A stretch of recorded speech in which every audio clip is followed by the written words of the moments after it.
So I came across a no solder mod kit on the mouse review subreddit. This is called the Enncoo mod kit for mouse modding. This mod kit more or less aims to make it easy to bring the G305 to modern standards, reducing the weight and providing rechargeability while you play. Now, does it live up to those expectations? Let's find out.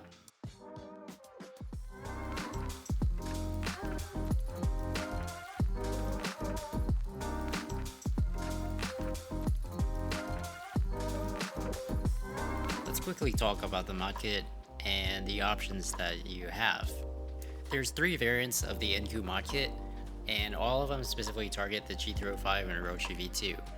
The kit includes a smaller LiPo battery, a custom circuit board for battery charging and power output, a charging cable or other charging input method, and some double-sided tape. All of the pieces that are provided are connected with standard JST connectors, which makes the process completely solderless. They've got an entry kit for USB-C, you've got a mag kit for custom magnetic charging, and you've got a Qi wireless charging option.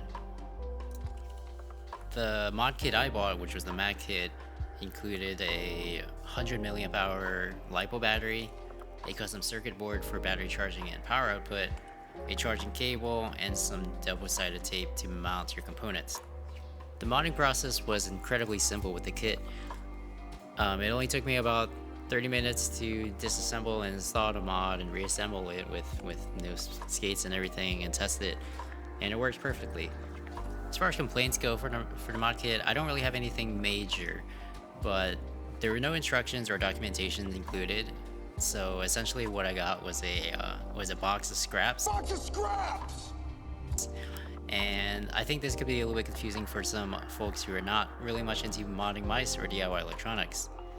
The other thing that's somewhat related is that you don't really get any part placement guidelines if you're going to be just using a G305 and modifying the G305.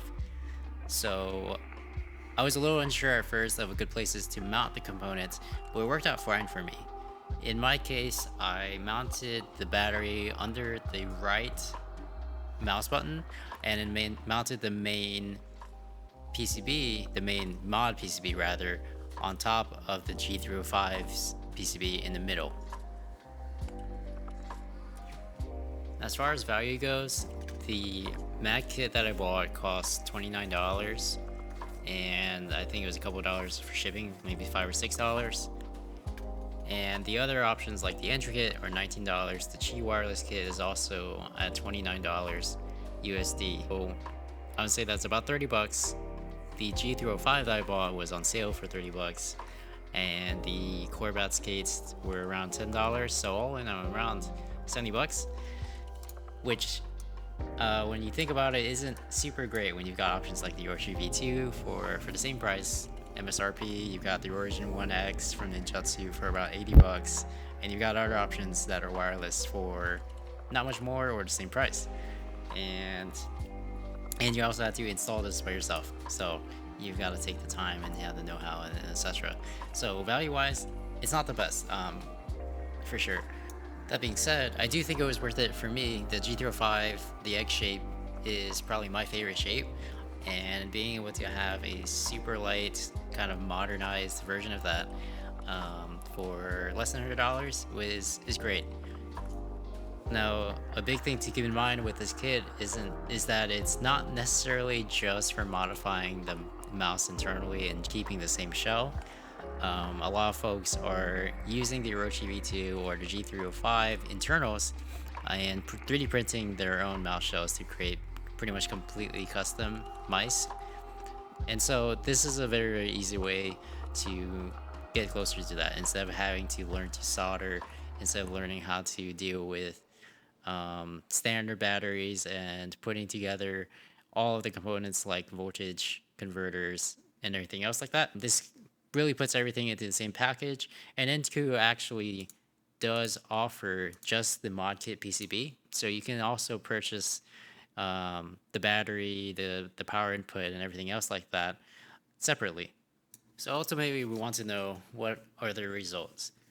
I got this kit to reduce the weight of the mouse, and I was able to reduce it from 89 grams on my scale to 73 grams on my scale. Now, keep in mind, my scale is typically about 3 grams higher in measurements, 3 grams heavier. So, effectively, it was brought down to around 70 grams. And I'm pretty happy with this result. 70 grams is about in line with your OGV2. Your OGV2 typically measures in around 66 to 69 grams, depending on the battery you have. And around 70 grams is where I would consider to be the cutoff point for an ultralight mouse. I wouldn't consider anything ultralight if it was above 70 grams. Below that point, I think you run into a little bit of diminishing returns. I don't notice quite as much of a difference between 70 grams and 50 grams as compared to 70 grams and 90 grams. If I really wanted to reduce the weight of my mouse more, I could take a Gemmo to it, although I don't see myself benefiting too much from that. And that's all I got for this ModKit. Bye.